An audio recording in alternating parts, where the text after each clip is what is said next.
Assalamualaikum warahmatullahi wabarakatuh.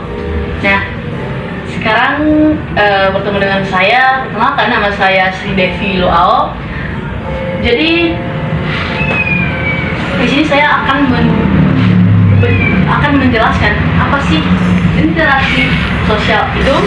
Nah, kita sebagai manusia tidak luput dari bantuan orang lain.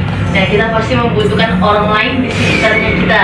Jadi kita pasti akan selalu butuh orang lain untuk selalu ada atau membantu dan menemani kita di setiap kegiatan atau hal yang ingin kita lakukan.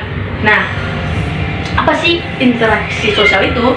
Nah, interaksi sosial itu adalah hubungan timbal balik. Interaksi sosial itu adalah hubungan timbal balik antara manusia dengan manusia, dan ada juga manusia dengan kelompok serta kelompok dan juga kelompok. Nah, jadi di situ jenis-jenis dari interaksi sosial itu bisa kita jelaskan kayak tadi. Satu,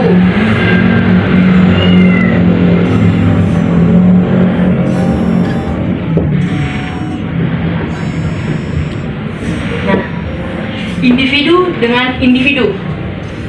Kita berbicara dengan lawan bicara kita, atau berbicara tentang masalah keluarga atau masalah persahabatan kita. Seperti saya bercontoh, individu adalah pembicaraan antara anak dengan orang tuanya, seperti ibu kepada putrinya, atau ibu kepada putranya, atau ayah kepada putrinya, atau ayah kepada putranya.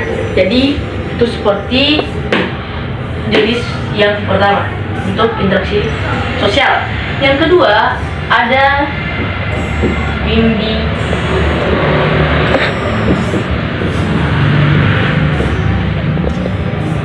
Nah, untuk penjelasan individu dengan kelompok ini apa sih itu? Nah, interaksi antara individu dan kelompok bisa kita contohkan dengan seperti guru terhadap siswa-siswanya di dalam kelas, atau kepala desa kepada masyarakatnya, memberitahukan sebuah hal penting dalam kemasyarakatan, atau bisa juga dosen dengan mahasiswanya. Itu bisa juga disebut seperti individu dan kelompok. Oke, jenis yang ketiga kita bisa ketahui adalah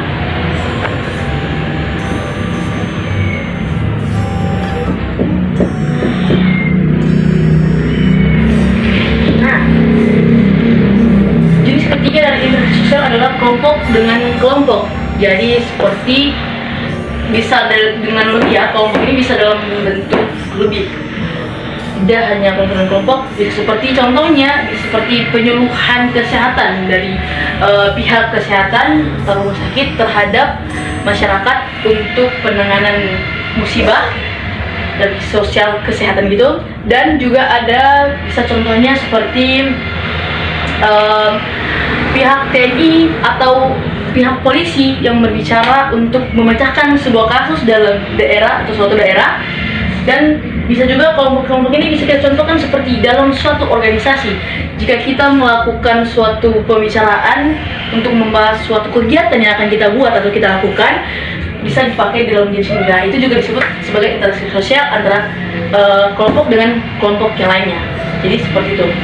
Itu contoh-contoh yang bisa saya beri. Dan bisa kita ketahui beberapa jenis ini kita pasti akan praktekkan dalam diri masing-masing atau dalam kehidupan kita sehari-hari. Nah, jadi itulah jenis-jenis dari interaksi sosial. Oke.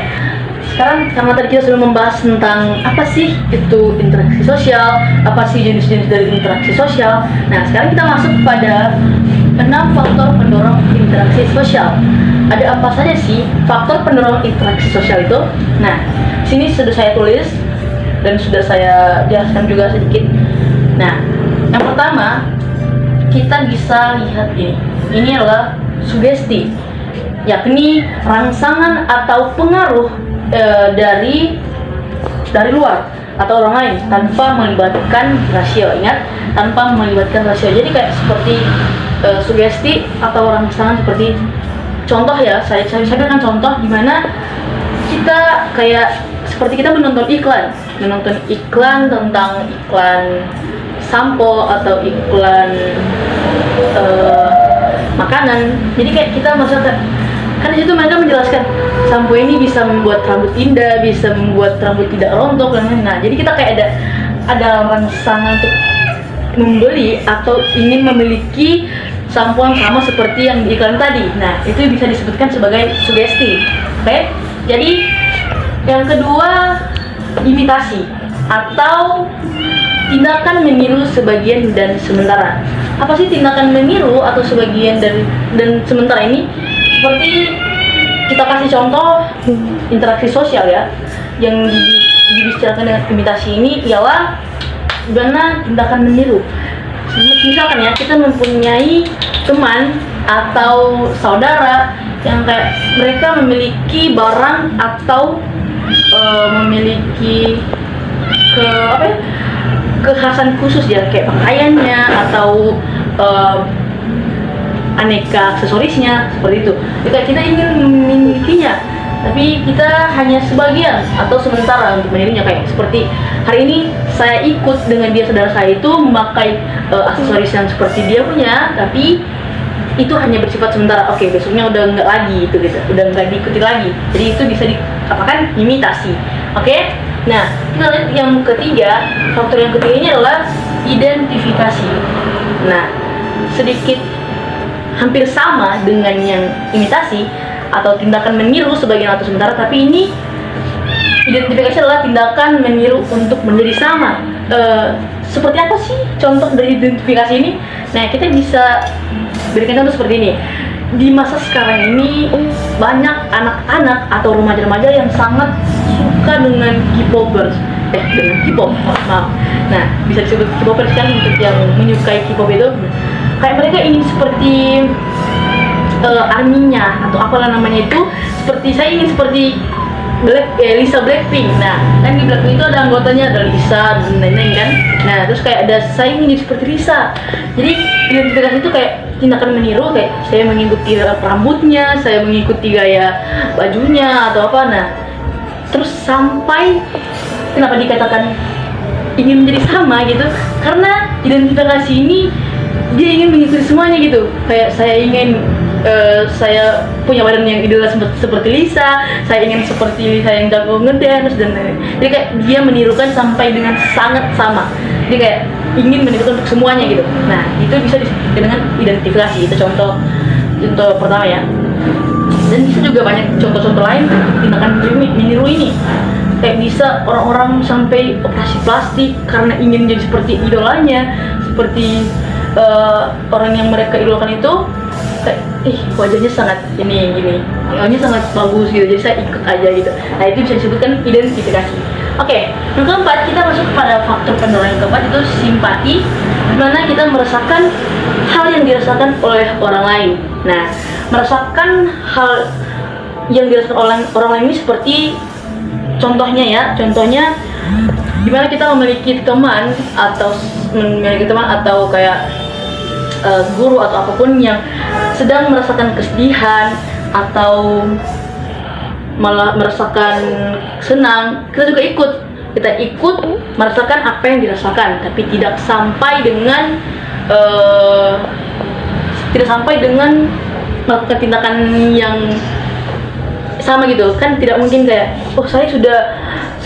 dia sedih, saya juga harus ikut sedih. Saya kayak dia sedih karena kucingnya mati, saya juga harus membuat kucing saya mati gitu kan, tidak. Nah, jadi di sini simpati itu bisa merasakan yang dirasakan orang lain, kayak hanya memberikan sebuah dukungan, kayak jangan sedih lagi atau ya kita sama-sama senang gitu kan. Nah, jadi itulah simpati. Contoh simpati, merasakan hal yang dirasakan oleh orang lain tapi tidak juga merasakan apa yang dia dirasakan gitu. Oke, yang kelima ada apa sih? Yang kelima ada faktor empati, di mana kepedulian pada orang lain disamakan dengan tindakan, dilakukan dengan tindakan juga. Nah, jadi di mana kita membantu orang lain seperti contoh dalam kejadian banjir di suatu kota atau suatu daerah. Nah, kita kan ikut merasakan kesedihan, seperti simpati ya gitu. Kita merasa sedih, kita merasa ih kasihan ya di kampungnya itu atau di daerahnya itu mereka mendapatkan musibah dengan ujiannya itu banjir. Nah, jadi ada tindakan dari kita di mana kita merasa empati, yaitu dengan cara kita melakukan kayak memanggil suatu ormas atau membuat suatu kegiatan di mana untuk pengumpulan dana untuk membantu orang-orang yang sedang merasakan kesedihan atau yang merasakan musibah banjir tersebut. Jadi ada pergerakan dari kita. Nah, itu juga disebut empati, kepedulian terhadap orang atau kepedulian terhadap sesuatu, dan kita samakan dengan menggunakan tindakan atau melakukan tindakan tersebut. Oke. Yang terakhir atau faktor keenam adalah motivasi. Nah, sama kayak bisa disamakan seperti sugesti, ada kayak rangsangan gitu, kayak ada ingin merasakan semangat gitu, atau kayak ada pengaruh dari luar. Nah, ini juga merasakan pengaruh dari luar, seperti kayak contohnya kita bisa lihat, tapi ini melibatkan rasio ya teman-teman.